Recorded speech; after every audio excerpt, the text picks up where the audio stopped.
औज़ुबिल्लाहिमिनश्शैतानिर्रजीम बिस्मिल्लाहिर्रहमानिर्रहीम। आप देख रहे हैं पब्लिक राइट्स और मैं हूँ सैयद आबिद कादर। नाज़रीन, पब्लिक राइट्स में हम हमेशा पिछले हफ्ते में रुनमा होने वाले वाक़यात में से चंद इशूज़ को मुंतखब करते हैं और उनसे मुतल्लिक़ अफ़राद को अपने स्टूडियो में बुलाकर या लाइव कॉल्स के ज़रिए लेकर आपके सामने असल हक़ाइक़ रखते हैं। मैं आपको बताता चलूँ कि जिस तरह पूरी दुनिया में कोरोना वायरस ने तबाही मचाई हुई है, इसी तरह बरतानिया में और पाकिस्तान में भी अपने पंजे गाड़ दिए हैं कोरोना वायरस ने। और बरतानिया में तो बहुत ज़्यादा तादाद में इस वक्त जो अमवात हो चुकी हैं वो 14,000 से भी तजावज़ कर चुकी हैं और 1,08,000 से ऊपर जो केसेस रिकॉर्ड किए गए, कन्फर्म किए गए हैं। उसके बायस क्योंकि लॉकडाउन को ये पाँचवा हफ्ता शुरू हो चुका है और 5 हफ्ते होने के बावजूद इसकी जो तादाद है नए केसेस की वो कम नहीं हो रही। और अब सारे ये सोच रहे हैं कि लॉकडाउन होने के बावजूद अगर ये चीज़ें कम नहीं हो रही तो फिर क्या करना चाहिए, दूसरा ऑप्शन क्या है। जिसके लिए आज भी बाकायदा तौर पर 3 हफ्ते और लॉकडाउन की तादाद को बढ़ाने का बाकायदा तौर पर ऐलान कर दिया जाएगा थोड़ी देर तक, और उसमें 7 मई तक तकरीबन लॉकडाउन रहेगा बरतानिया में। इसके बाद पाकिस्तान में जो नई सूरत हाल है उसमें वज़ीर आज़म ने थोड़ी देर पहले प्रेस कॉन्फ्रेंस भी की है। उसमें बाकायदा तौर पर उन्होंने रमज़ान के हवाले से भी कुछ ऐलानात किए हैं और मज़ीद पाकिस्तान की सूरत हाल क्या है उस हवाले से जानते हैं। हमारे साथ इस वक्त मौजूद हैं अब्दुल्ला हमीद गुल, जो पाकिस्तान की जानी पहचानी शख्सियत हैं और नौजवानों को रिप्रेजेंट करते हैं। पाकिस्तान में कोरोना वायरस के हवाले से भी हमेशा अपनी अपडेट देते रहते हैं और गाइड करते रहते हैं नौजवानों को कि कैसे वो इस बीमारी के साथ निपटें। अब्दुल्ला हमीद गुल साहब, आपको खुश आमदीद कहता हूँ पब्लिक राइट्स में। अस्सलाम वालेकुम, बहुत शुक्रिया आपका और तमाम सुनने वालों के लिए बहुत सारी दुआएं। ये ज़ाहिर है काफ़ी मुश्किल वक्त है और इसमें पाकिस्तान का हर वो सियासी आदमी, मजहबी जिस तबके से भी तल्लुक़ है, तमाम यकजा हैं और मिलकर इस बीमारी का मुकाबला कर रहे हैं और लोगों को गाइड कर रहे हैं। तो आप क्या कहेंगे इस मौके पर कि पाकिस्तान को जिस डगर पर चल रहा है वही बेहतर है या मज़ीद कुछ करने की ज़रूरत है? बिस्मिल्लाहिर्रहमानिर्रहीम, आपका शुक्रिया काजी साहब। देखें, मैं इसमें 2-3 बातें कहूँगा कि पाकिस्तान के अंदर तमाम लोग फ़िक्र अंगेज़ हैं, मुत्तहिद नहीं हैं। और मुत्तहिद होने का मतलब कुछ और होता है, फ़िक्र अंगेज़ होना और बात होती है। और मुझे अफ़सोस से कहना पड़ता है कि इतना अहम मौज़ू जिसके अंदर हमारे लिए एक ज़िंदगी और मौत का सवाल है, ज़रा-सी कोताही जो है वो हज़ारों लोगों को जो है वो निगल जाएगी, खुदा ना ख़ास्ता। लेकिन मैं ये देख रहा हूँ कि हमारे जो सियासी धड़े हैं, उनमें आपस में हम-आहंगी दूर-दूर तक नहीं पाई जाती। मैंने दस्त-बदस्ता जो है अपील भी की सबसे कि मेहरबानी करके इस मौके के ऊपर अपनी रंजिशों को, अपनी तकालीफ को, अपने ज़ाती मफादात को और सियासी जो धड़ेबंदियाँ हैं, उनको एक क्वारंटीन में रख के, करंटीना के अंदर रख के मुल्क की बहबूद और फलाह के लिए और गरीब लोगों के लिए काम करें। लेकिन मैं ये देख रहा हूँ कि अभी तक ऑल पार्टी कॉन्फ्रेंस जो है वो नहीं बुलाई गई। कोई माजी के अंदर जब कश्मीर दो लफ्ज़ हुआ 5 अगस्त 2019 को, उसके बाद भी कोई हमने ऐसी ऑल पार्टी कॉन्फ्रेंस जो है वो नहीं देखी। और अब जो मामलात हैं वो भी एक दिन सियासतदान जो अपोजिशन में मौजूद हैं, वो हुकूमत की टाँग खींचने में जो है वो लगे हुए हैं और हुकूमत जो है वो इस टाइम पे सियासतदानों को नीचा दिखाने के लिए, अपोजिशन को नीचा दिखाने के लिए मुख्तलिफ जो तरीके और हरबे जो हैं वो इख्तियार किए बैठी है। तो सबसे पहले तो किसी भी जो मुश्किल होती है और ख़ास तौर पे एक ऐसी वबाई मुश्किल, इसमें कौम का एक पेश पे आना इंतहाई अहम है।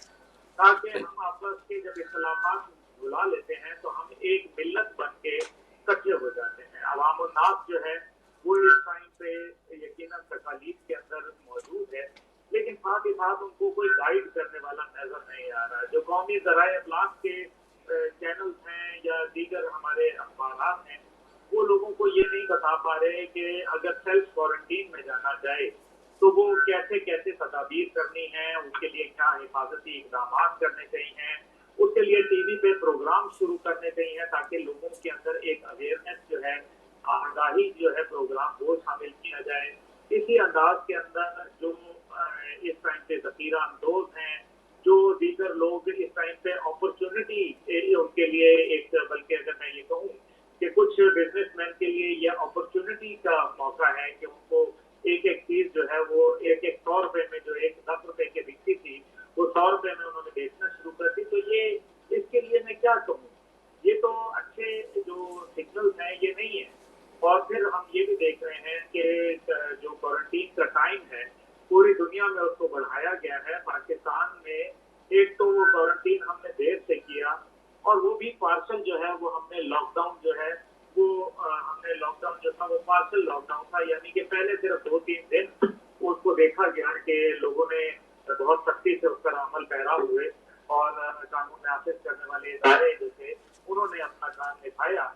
आज ही मेरी किसी सरकारी अफसरान से जो है वो बातचीत थी, उन्होंने कहा कि जी हुकूमत ने सब कुछ तो खोल दिया है, अब जो है वो हम लोगों को कैसे अपनी कारोबारी सरगर्मियां और लॉकडाउन की जो इकदाम हैं उनके ऊपर पाबंद रख सकते हैं, क्योंकि अभी हम हमारे पास इख्तियार ही कोई नहीं रहा। अब ऐसी सूरत हाल के अंदर जब पूरी दुनिया ने ये देखा, और मुशाहिदा है ये आपका भी और मेरा भी, कि 3 हफ्ते के बाद जो है वो कोरोना का जो असरात हैं, जो भयानक असरात हैं, वो नमूदार होना शुरू हो जाते हैं।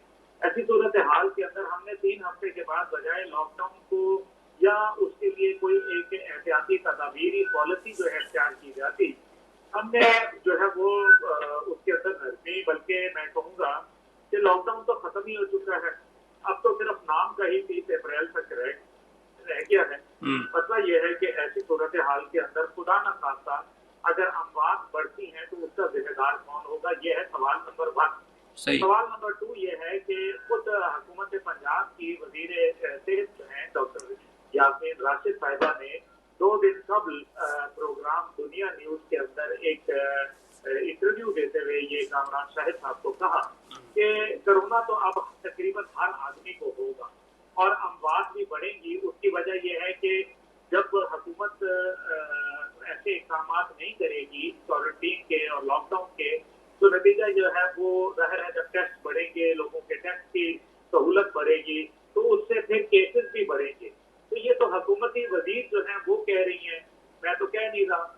तो हम अगर अभी मौजूदा सूरत हाल जहाँ बड़े बड़े ममालिक वो कुव्वतें जिन्होंने पूरी दुनिया को एक ऐसे हालात दिखाए कि जो तारीख इंसानियत से पहले न देखे, ऐसी एजादात किए, ऐसी उनके पास ताकत थी, लेकिन वो भी अल्लाह की इस लाठी के सामने बेआवाज हो चुके हैं और बिल्कुल बेसरो सामान और बिल्कुल जिसको कहते हैं कि हाथ पैर उनके बांधे जा चुके हैं।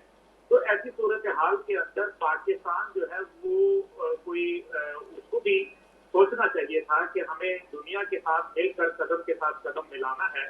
और मेरा ख्याल है कि ये वक्त है कि हमारी हुकूमत की जानिब से और हमारे वजीर आज़म माशाल्लाह, क्योंकि उनका एक पूरी दुनिया में एक वो अपना मुमताज मुकाम रखते हैं अपनी शख्सियत के हवाले से, तो उनको तो ये चाहिए था कि पूरी दुनिया को कहते हैं कि आए कश्मीर समेत कोरोना समेत पूरी दुनिया जो है वो एक इत्तेहाद की तरफ जाए, ताकि कम अज कम कोरोना के खिलाफ जो लड़ना है उसके अंदर हमें जो है वो तकवीत मिले मिन हैतुल इंसानियत।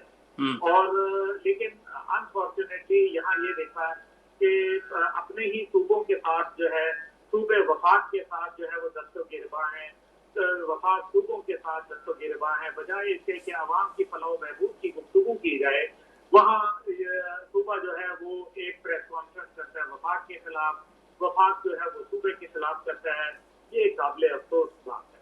सही है। अच्छा ये बताएं कि अभी जो वज़ीर आज़म ने प्रेस कॉन्फ्रेंस के ज़रिए बाकायदा ऐलानात किए हैं, प्लानिंग पेश की गई है रमज़ान के हवाले से, तरावीज़ के हवाले से, और इससे आप क्या समझते हैं कि उनका ये फ़ैसला ठीक है या इसमें कुछ एहतियाती तदाबीर के हवाले से अमल दरामद कैसे करवाएंगे इसमें, जब जिस तरह गैदरिंग का उन्होंने कह दिया है? देखिए, मैंने आपसे यही गुजारिश की कि अमलन ये पॉसिबल ही नहीं है। आपको एक बगैर रोड मैप के आप जो है वो कैसे फैसला कर लेते हैं? या तो कोई एक रोड मैप तैयार किया गया हो, बताया गया हो कि जी ये उसकी तदाबीर हैं। 2 मसाइल हैं। एक पहली बात है कि कोरोना की वैक्सीन वैक्सीन वो होती है जो आपको पहले से जो है वो रोकती है उस बीमारी की। जैसे पोलियो के खतरे लिए जाते हैं, पोलियो वैक्सीन होती है ताकि आपको पोलियो ना हो। बात हम्म। यह है कि जिसको पोलियो हो जाए, क्या उसका इलाज दुनिया ने अभी तक निकाला? तो इलाज तो अभी उसका भी नहीं है। इसी तरीके से आप जो कोरोना का एक तो वैक्सीन है जो कि प्रिवेंटिव मेजर है, और एक उसका इलाज है क्योर। ना क्योर है ना उसका जो है अभी तक प्रिवेंटिव मेजर जो है वो तलाश हुआ है। तो ऐसी सूरत के हाल के अंदर आप जो है वो ऐसे फैसले नहीं करते, क्योंकि लोगों के सर सलामत रहेंगे तो यकीनन वो कारोबार भी करेंगे। हम्म। लेकिन अगर सर सलामत ही नहीं होंगे तो कारोबार जो है वो क्या कब्रिस्तानों में होंगे? सही। तो मकसद ये है कि जो अभी सूरत हाल है, पाकिस्तान एक गुलजान आबाद मुल्क है, और यहाँ जो अंदरून शहर हैं, खासतौर पे पुराने शहर हैं जिनमें लाहौर है, कराची है, फैसलाबाद है, दीगर बड़े शहर हैं, और बहुत बड़े आबादी है हमारी। 22 करोड़ तो हम अपने आप को कहते हैं, लेकिन तकरीबन 24 करोड़ के करीब आबादी का एक मोहतात अंदाजे के मुताबिक से 24 करोड़ आबादी है। तो ऐसे मुल्क के अंदर फिर जहां बरतानिया जैसा मुल्क, अमेरिका जैसा मुल्क, और हमारे चीन का जो मॉडल था वो बिल्कुल फर्क था, क्योंकि एक तो उन्होंने पूरे प्रोविंस को कंप्लीट लॉकडाउन किया। हम्म। दूसरी बात यह है कि चीन के अंदर जो निजाम उनका गवर्नेंस का है वो वन मैन शो है, वो सिर्फ प्रेसिडेंट शी जिनपिंग के हुक्म के ऊपर चलता है। वो कहते हैं रात तो रात है, दिन है तो दिन है। लेकिन हमारे यहाँ जो जमहूरी ये निजाम है, ये जब इसके ऊपर मजबूरी पड़ी, और पूरी दुनिया में गालिबन जहां हमने देखा कि जमहूरी निजाम के ऊपर जरा सा क्रंच आया, तो नतीजा ये निकला कि वो निजाम कलैप्स कर गया और सियासतदान आपस में दस्तों गिरफ्तार हो गए। अभी भी जो हुकूमत पाकिस्तान के ऊपर अगर आप बैरून मुल्क पाकिस्तानियों के ऊपर देखें, तो वजीर आजम साहब ने उनसे अपील की है। ये माजी के अंदर तो अपील जो थी वो यकीनन बहुत अच्छी तरह गहराई भी मिली और अब भी मिल रही है शायद, लेकिन उस अंदाज में नहीं। उसकी बुनियादी वजह यह है कि दो बातें हैं। हम्म। जो पाकिस्तान के अंदर लोग थे उनके ऊपर हुकूमत का जो ट्रस्ट लेवल है वो कम हो गया। अब जो जाती इदारे हैं, प्राइवेट ऑर्गेनाइजेशन, एनजीओ जो हैं वो ज्यादा कारामद हैं, और दूसरी तरफ वो लोग हैं जो कि सिर्फ अपने हाथ इसलिए रोक बैठे हैं, साहिब इस्तेमाल लोग, क्योंकि वो ये देख रहे हैं कि हमने अगर अपने लोगों की तनख्वाह ही दे दें तो वो ही बहुत मेरे ख्याल में एक कार्य सवाब होगा, वो एक कार्य खैर होगा, क्योंकि उनके पास तो अगले महीनों की तनख्वाह भी नहीं है क्योंकि कारोबार बंद है। तीसरी तरफ जो है वो बैरून मुल्क पाकिस्तानी है जिनको मैं सलाम पेश करता हूँ, जिन्होंने हमेशा पाकिस्तान के लिए बढ़ कर किरदार अदा किया, और पाकिस्तान की सालमियत को जब भी कोई खतरा हुआ उन्होंने लब्बैक कहा। लेकिन अब वो लोग भी मजबूर हैं जो बरतानिया में हैं, जो बेचारे इतने अरसे से लॉकडाउन का शिकार हैं, उनके कारोबार मुअत्तल हो चुके हैं, उनके जो नेशनल हेल्थ सर्विसेज हैं उनके अंदर एनएचएस प्रोग्राम के अंदर बहुत बतदरीज कमी आई है, डॉक्टरों की मुश्किलात हैं, एक खौफ व हिरास है। फिर अगले दिन दोस्त हैं एक बर्मिंघम में, उनसे गुफ्तगू हो रही थी तो बता रहे थे कि अब जो है वो हर रोज सुनने में आता है कि फलाना फैमिली के अंदर जो है वो एक मौत हो गई या दो लोग जो है वो चल बसे। तो कहते हैं कि अब ये बहुत ज्यादा सुनने में आ रहा है। इसका मतलब ये है कि ये वबा जो है बुरी तरह से इंसानियत को मुतासिर कर रही है। बिल्कुल ऐसा ही। देखिए गाजी साहब, बुनियादी तौर पर यह है कि मैं आपके रेडियो प्रोग्राम से फायदा उठाते हुए ये गुजारिश करूंगा कि हमें मिनहतुल इंसानियत जो है वो तौबा करनी है, इस्तग़फ़ार करनी है।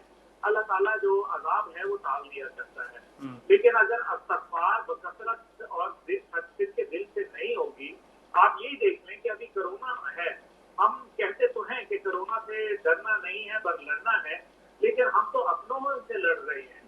मसला ये है कि हम तो अगर अपनों से, अगर आज कोरोना खत्म हो जाए तो क्या हम एक दूसरे के गिरबान जो है वो चाक करने के लिए कोई कमी बेशी करेंगे? बिल्कुल भी नहीं। हम तो फिर आपस में जो है वो लड़ते रहेंगे। मसला ये है कि इंसानियत है, चाहे वो मंदिर है या मस्जिद, वो कलीसा है या गुरुद्वारा, वो कोई और इबादत गाह है, क्या वो बंद नहीं हो गए? क्या अल्लाह ताला ने तमाम जो जमीनें थी, जो पेशानियां थी, उनको झुकने के लिए इकरार नहीं कर दिया कि मैं अपने इबादत गाहों में तुम लोगों को घुसने भी नहीं दूंगा? सही। ये एक बहुत ही खतरनाक सूरत हाल अच्छा, है। तो आइए जी, हम आपने एक इज्तिमाई तौबा जो है जी वो करें। जी आप फरमाइए। आपने ओवरसीज़ पाकिस्तानियों की बात की है, तो हमेशा ओवरसीज़ पाकिस्तानियों ने पाकिस्तान के जब भी कोई मुश्किल वक्त आया हमेशा साथ दिया है। इस बार कुछ ओवरसीज़ पाकिस्तानी जो पाकिस्तान में फंस गए थे, वापस आने के लिए उन्होंने, क्योंकि रिटर्न टिकट यहाँ से लेकर गए हुए थे, एक तो प्रॉब्लम यह हुई है कि PIA वालों ने उनके रिटर्न टिकट जो है वो तो कबूल ही नहीं किए, और दूसरा यह है कि नए टिकट जो उन्हें दे रहे थे वो 800-900 पाउंड में दे रहे थे। तो इस तरह की बेशुमार प्रॉब्लम्स आई हैं, फिर वो एयरपोर्ट पर बिठा बिठा कर फिर उन्हें वापस भेज दिया जाता रहा। इस किस्म की चीज़ें काफ़ी पेश आई हैं, और काफ़ी यहाँ जितनी फैमिलीज़ आई हैं उन्होंने हमें और हमारे पब्लिक राइट्स में भी काफ़ी शिकायत दी हैं।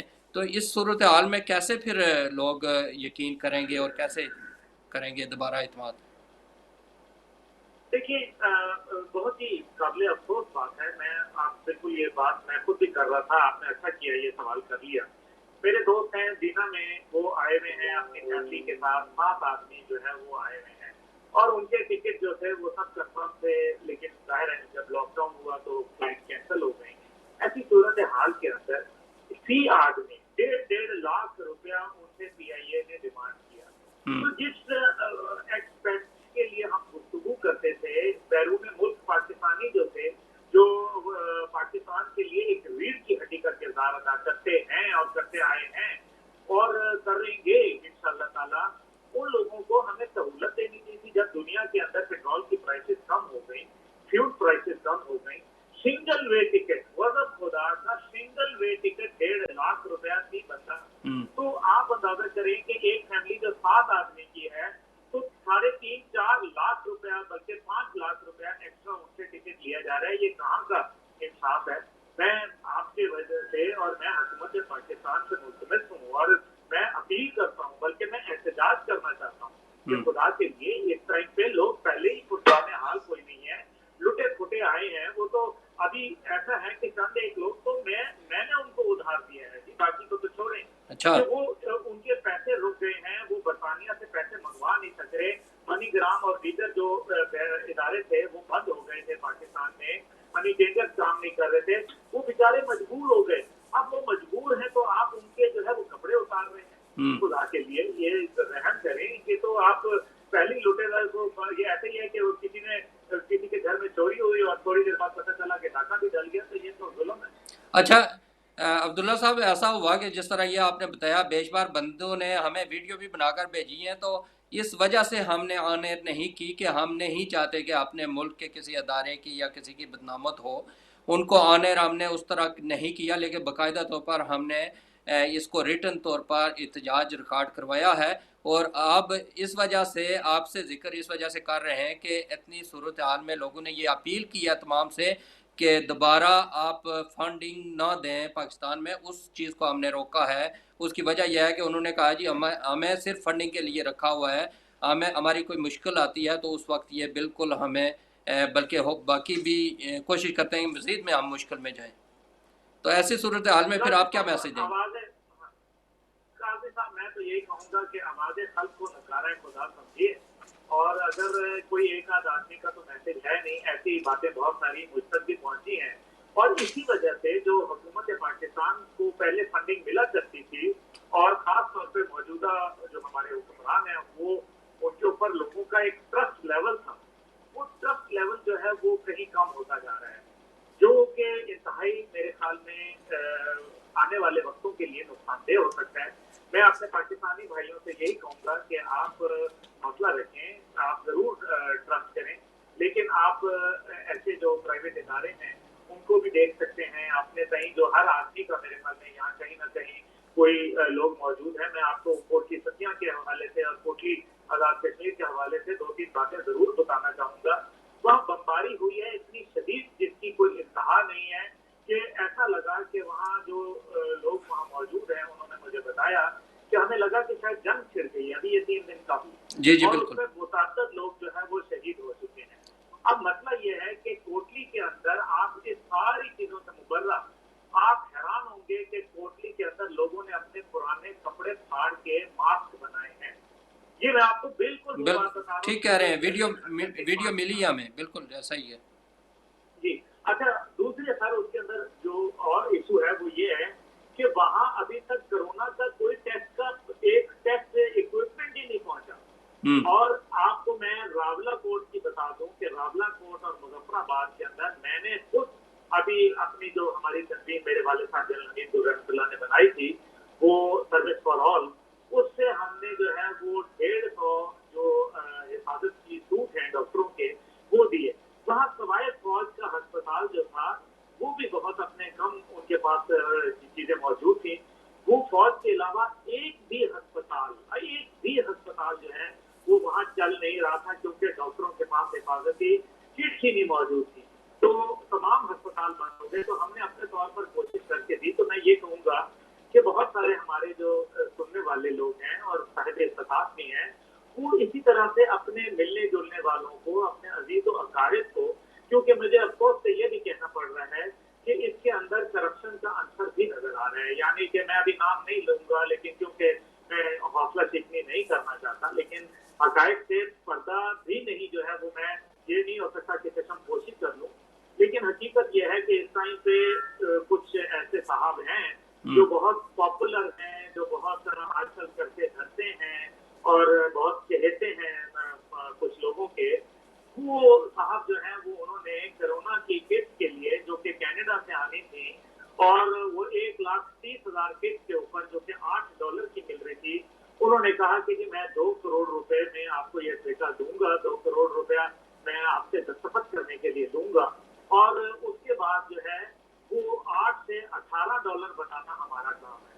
जिसके ऊपर जो साहब हाफिज कुरान है वहां जो काम कर रहे थे कनाडा में, उन्होंने ये कहा कि जनाब पाकिस्तान को लूटने वाला मैं नहीं बन सकता, वो भी इस वक्त में जब इंसानियत मुश्किल के अंदर बैठी हो, अल्लाह को भी जवाब देना है।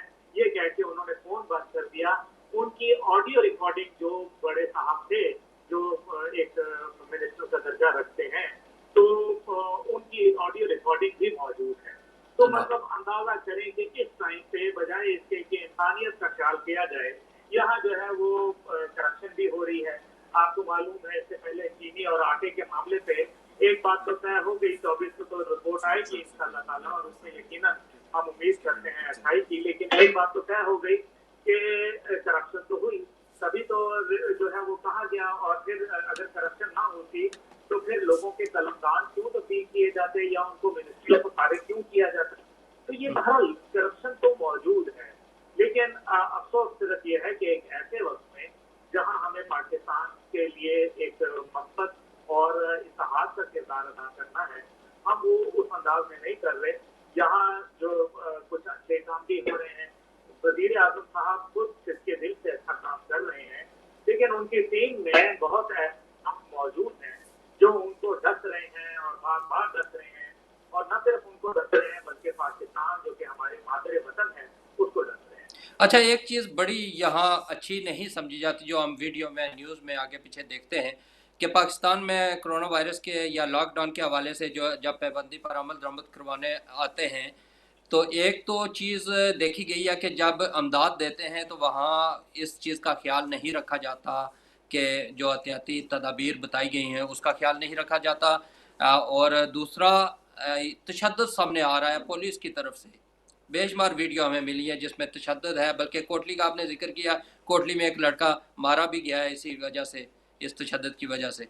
तो ये जो चीज़ें हैं ये कैसे ख़त्म हो सकती हैं वहाँ?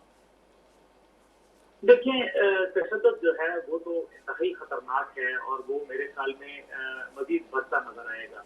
उसकी वजह यह है कि एक तो लोग खौफ में मुब्तला हैं, और उसका दूसरा पहलू यह है कि लोगों को सहूलियात वो मुयसर नहीं आ रही जो कि उनको आ जानी चाहिए थी। अभी मसला यह है कि हुकूमत पाकिस्तान तो ये अभी कह रही है कि हमारी टाइगर फोर्स जब मुकम्मल बन जाएगी तो वो डेटा कलेक्ट करेगी। तो मैं सिर्फ ये पूछना चाहता हूँ कि डेटा जो है वो क्या पहले मौजूद नहीं था? क्या पोलियो टीम के पास नहीं मौजूद था, या कमिश्नरेट के सामने मौजूद नहीं था? तो ये सारा मौजूद था, कमिश्नरेट के पास ही था। तो ये इसके अंदर जो आप कह रहे हैं कि इंतहा पसंदी जो देखने में आ रही है, वो इंतहा पसंदी इसकी बुनियादी वजह यह है कि वो मजबूर हो गए हैं लोग, जिनको खाने को नहीं मिल रहा। अफवाज पाकिस्तान और मेरे ख्याल में दीगर इदारे बहुत अच्छा काम कर रहे हैं, लेकिन एक हद तक कर सकते हैं। उसके बाद जिन साहिबान को, मेरे कुछ ऐसे फौजी दोस्त हैं जो जूनियर अफसरान हैं, और उनसे मुझे पता चलता है कि वो सुबह 8 बजे से लेके रात 3 बजे तक ड्यूटी दे रहे हैं। देखें काज़मी साहब, एक आदमी की कैपेसिटी होती है। खुदा ना खास्ता ये कोरोना जो है पुलिस में और अफवाज पाकिस्तान के अंदर अगर फैलना शुरू हो गया, तो फिर अगर मुहाफिजीन के साथ ये हुआ या डॉक्टरों के साथ ये हुआ, तो उसका बाद क्या होगा? अभी 36 केस जो है मुल्तान निश्तर अस्पताल में डॉक्टर जो है वो बुरी तरीके से कोरोना से मुतासिर हुए हैं। यानी कि निश्तर जैसा अस्पताल जो कि साउथ पंजाब का एक हब है, उसका दारुल खिलाफा है, उसके अंदर ये हो रहा है, तो बाकियों का क्या आलम होगा? ये तो एक बात हो गई। दूसरा, उसके अंदर आपने इंतहा पसंदी की बात की, आपने सब कुछ खोल दिया, आप मसाजिद नहीं खोल रहे। भाई मसाजिद के लिए भी आप एसओपी बना लें, स्टैंडर्ड ऑपरेटिंग प्रोसीजर बना लें, तो फिर वो जब आप इस किस्म का काम करते हैं, तो उससे फिर लोगों में ये खतरा पैदा हो जाता है, लोगों में ये शक पैदा हो जाता है कि भाई आखिर बाकी सारी चीजें खुल गई हैं, तो फिर इसको क्यों नहीं खोला जा रहा? आज तो ये आज मसाजिद खोलने का ऐलान तो कर ही दिया है उन्होंने। जी, मसाजिद खोलने का वो ऐलान उन्होंने किया है, लेकिन ये कि उसके बाद फिर क्या होगा? बात तो ये है कि अब जैसे ही आपने 15 तारीख को लॉकडाउन में नरमी की है, या बल्कि खत्म ही कर दिया, मैं ये कहूँगा, तो आपने देखा कि केसेस की तादाद में कैसे होशरुबा इजाफा हुआ है। बिल्कुल। और अमवात जो है वो, और फिर वो केंद्र हुकूमत की। और मैं आपको एक बहुत मैं बल्कि नाम ले लेता हूँ, डॉक्टर शाहिद मसूद साहब का। मेरी डॉक्टर शाहिद मसूद साहब से बात हुई, और डॉक्टर शाहिद मसूद साहब ने मुझे बताया कि जो कराची के अस्पताल हैं, उनके अंदर वहाँ की जो रिपोर्ट है वो इंतहाई भयानक है, और वहाँ जो शरह अमवात है वो बहुत ज्यादा जो है वो बढ़ रही है, क्योंकि आपको मालूम है कि कराची एक बहुत गुंजान आबाद इलाका है, और वहाँ बहुत सारे मसाइल, मुश्किलात, परेशानियां हैं। तो ऐसी सूरत हाल के अंदर हम कहाँ जा रहे हैं, हम किस तरफ जा रहे हैं? तो हमें, मेरे ख्याल में, एक कौमी, जिस तरह से मैं आखिर में आपसे ये गुजारिश करूंगा, मेहरबानी फरमा के हुकूमत पाकिस्तान जो है नेशनल एक्शन प्लान, जिस तरह आर्मी पब्लिक स्कूल के बाद एक तरतीब दिया गया, और उससे हमने मस्बत नताइज इख्तियार किए दहशतगर्दी के खिलाफ जंग में, खुदा के लिए ये भी एक दहशत, अगर वो दहशतगर्दी थी तो ये दहशतगर्दी की जंग, हमें इसको जो है एक नेशनल एक्शन प्लान तरतीब देना पड़ेगा। अगर ऐसा ना किया तो फिर खुदा ना खास्ता कहीं ऐसा, अल्लाह न करे कि ऐसा वक्त आ जाए जब हमारे हाथ से ये निकल जाए, और फिर हम हाथ मलने के अलावा कुछ ना कर सकें। एक ऐसा तूफान अवाम नास का उठेगा कि फिर उसको रोकना जो है किसी के बस की बात नहीं रह जाएगी। अच्छा, आखिर में क्या कि पाकिस्तान की बात हो चुकी है, जिस तरह आपने कंट्रोल लाइन की बात की है, वहाँ काफ़ी चीज़ें और जो मवेशी हैं वो भी मारे गए हैं। कंट्रोल लाइन पर भी हालात कशीदा है, और मकबूजा कश्मीर के अंदर की जो सूरत हाल है, कल भी एक अजलास हो रहा था एमपीज़ का और कश्मीरी लीडरशिप का ऑनलाइन, और उसमें भी ये चीज़ें हाईलाइट की गई हैं कि कोरोना वायरस के हवाले से कश्मीर के अंदर जितनी भी वबा फैल रही है, उसके लिए कोई अफास्ती या एहतियाती तदाबीर या उनके इलाज मुआवजा के लिए या किसी किस्म की कोई सहूलत मौजूद नहीं है, तो उस सिलसिले में आप क्या कहेंगे?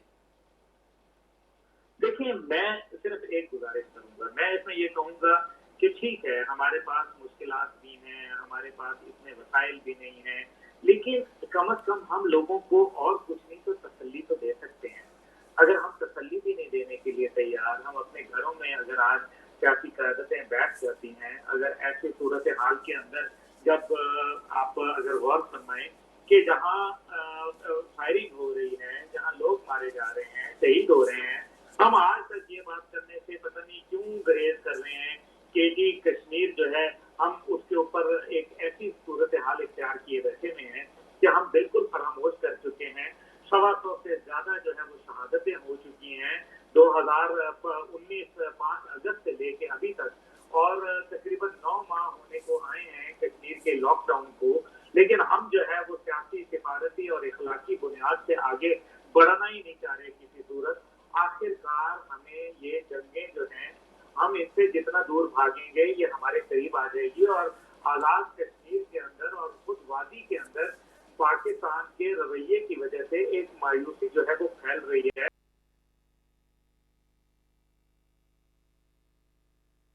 जंगों में जो है वो शहीद हुए हैं, जो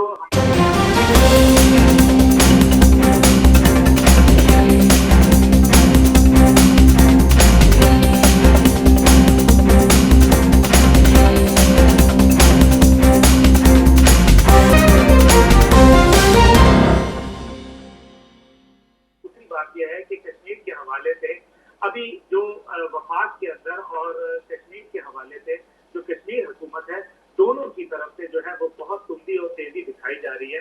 मेरा ख्याल है कि इख्तलाफात को भुलाएं, इख्तलाफात को बुलाएं, आपस में एक कौम बन जाएं, वरना अल्लाह ताला है वो माफ नहीं करेगा। और हम अगर अभी भी आपस में एक दूसरे के साथ तकरार और जो है वो उलझते रहे तो नतीजे जो है वो पाकिस्तानी कौम को भुगतने पड़ेंगे। और खुदा न खास्ता अमवात अगर बढ़ गई तो फिर जो है वो एक बहुत बड़ा तूफान जो है वो बपा होगा, जो फिर मेरे ख्याल में थमेगा नहीं। अब्दुल्ला साहब, आखिर में आप ओवरसीज पाकिस्तानियों के लिए और जो लोग इस मुश्किल में फंसे हुए हैं, जिन लोगों की अमवात हो चुकी हैं और जो लोग बीमारी में मुबतला हैं और जो लोग जिनके रिश्तेदार ऑलरेडी यहाँ से जा चुके हैं, बेशबार ओवरसीज पाकिस्तानियों की अमवात हो चुकी हैं यहाँ बरतानिया में, उनके लिए एक मैसेज है आपकी तरफ से। देखिए, मैं उनको सबसे पहले तो सलाम पेश करता हूँ। वो लोग बहादुर लोग हैं। उन्होंने पाकिस्तान की मोहब्बत को हमेशा अपने सीनों में जो है वो बिल्कुल ऐसे जैसे दिल की तरह छुपाए रखा है। इसी तरह से उन्होंने पाकिस्तान की मोहब्बत जो है वो कायम रखी। अब मसला ये है कि हुकूमत पाकिस्तान को भी चाहिए, और मैं उनको यही कहूँगा कि आप ये अगर ये सीधी उंगलियों से न निकले तो फिर जो है वो मजबूरन टेढ़ी करना पड़ेगा। वो एहतजाज अपना पुरअमन अंदाज में करें, मैं उनके साथ इंशाअल्लाह ताला शाना बशाना खड़ा हूँ। ये लूट मार जो PIA की मचाई हुई है, जो एक कौमी इदारा है, एक फ्लैग कैरियर है पाकिस्तान का, उसको अपने लोगों को सहूलत देनी चाहिए। जो हमेशा प्रेफर करके PIA को प्रेफर करके, बावजूद इसके कि इस एयरलाइन के अंदर बहुत सारी कमियां और कोताही हैं, वो दीगर एमिरेट्स और दीगर एयरलाइन को छोड़ के पाकिस्तान इंटरनेशनल में ट्रेवल इसलिए करते हैं कि पाकिस्तान के कौमी खजाने को फायदा पहुंचे। देखिए, पाकिस्तानी कौमी खजाने को फायदा पहुंचाने के लिए उनका पेट ना काटा जाए, खुदा के लिए एक हद दिल न छोटा करें, पाकिस्तानी कौम की मदद करते रहे। अगर आप हुकूमत की मदद नहीं करना चाहते तो अवाम और नास की जरूर मदद कीजिए। अल्लाह की दुखी इंसानियत आपका इंतजार कर रही है। जी, बहुत बहुत शुक्रिया अब्दुल्ला हमीद गुल साहब, आप साथ थे हमारे और काफ़ी अपडेट आपने दी और हमारे ओवरसीज पाकिस्तानी और कश्मीरी आपको देख रहे हैं और आपकी गुफ्तगू पसंद भी करते हैं। आपका बहुत बहुत शुक्रिया। इंशाल्लाह सेहत रही, ज़िंदगी रही, दोबारा आपको ज़हमत देंगे। आज क्योंकि हम घरों में बैठकर कर रहे हैं सारी सिचुएशन को अपडेट, तो जिसकी वजह से बाकी चीज़ें भी और कुछ लोगों को प्रॉब्लम्स हुई हैं हमारी गुफ्तगू के दौरान। कुछ चीज़ें ऐसी थी टेक्निकली जिसकी वजह से प्रॉपर हम उसको नहीं कर सके उस तरह जैसा स्टूडियो में होता है। आपका बहुत बहुत शुक्रिया। और बहुत शुक्रिया आबिद साहब। पाकिस्तान जिंदाबाद और बहुत सारी दुआ। अल्लाह ताला हम सबको अपनी इस्तेमाल में रखे और हमारे सगीरा कबीरा गुनाह माफ करे। आमीन। अल्लाह यमीन। नाज़रीन, हमारी कोशिश होती है कि हम राइट इन्फॉर्मेशन आप तक पहुँचाएँ और ऐसे लोगों को अपने साथ लाइव शामिल करके आपको वो इन्फॉर्मेशन दी जाए जिसके लिए आप सोच रहे हैं। आपके ज़हनों में जो क्वेश्चन होते हैं वो हमारी कोशिश होती है कि उन्हीं को हम रेज़ करें और उस पर बात करें। हमारे साथ अपोजिशन लीडर आज़ाद कश्मीर चौधरी यासीन साहब ने आना था, लेकिन टेक्निकल बुनियादों पर कुछ चीज़ें ऐसी थी कि वो उसको अवेल नहीं कर सके और उनके टेलीफोन में भी कोई प्रॉब्लम थी जिसकी वजह से उनका फ़ोन बाकायदा तौर पर अटेंड नहीं हो सका, जिसकी वजह से हम उनको लाइव नहीं ले सके। तो हमारे साथ अब्दुल्ला हमीद गुल साहब मौजूद थे जिन्होंने पाकिस्तान के हवाले से हमें अपडेट किया और कश्मीर के हवाले से भी उन्होंने बात की है। ओवरसीज़ पाकिस्तानियों के जो मसाइल थे उनको उन्होंने हाईलाइट किया अच्छे तरीके से, जिस पर मैं उनका शुक्रगुजार हूँ। और हमारी कोशिश है कि हम आपको अपडेट रखें और आखिर में मैसेज यही है कि आप अपने घरों में रहें, हुकूमती गाइडलाइन पर अमल करें और अपने आप को भी महफूज रखें, अपनी फैमिलियों को महफूज रखें। और इसके साथ ही मुझे इजाज़त दें। इंशाल्लाह सेहत रही, ज़िंदगी रही तो दोबारा अगले हफ्ते नए मेहमानों नए मौजू के साथ आपकी खिदमत में हाज़िर होगा। उस वक्त तक के लिए इजाज़त चाहिए। अल्लाह हाफ़िज़।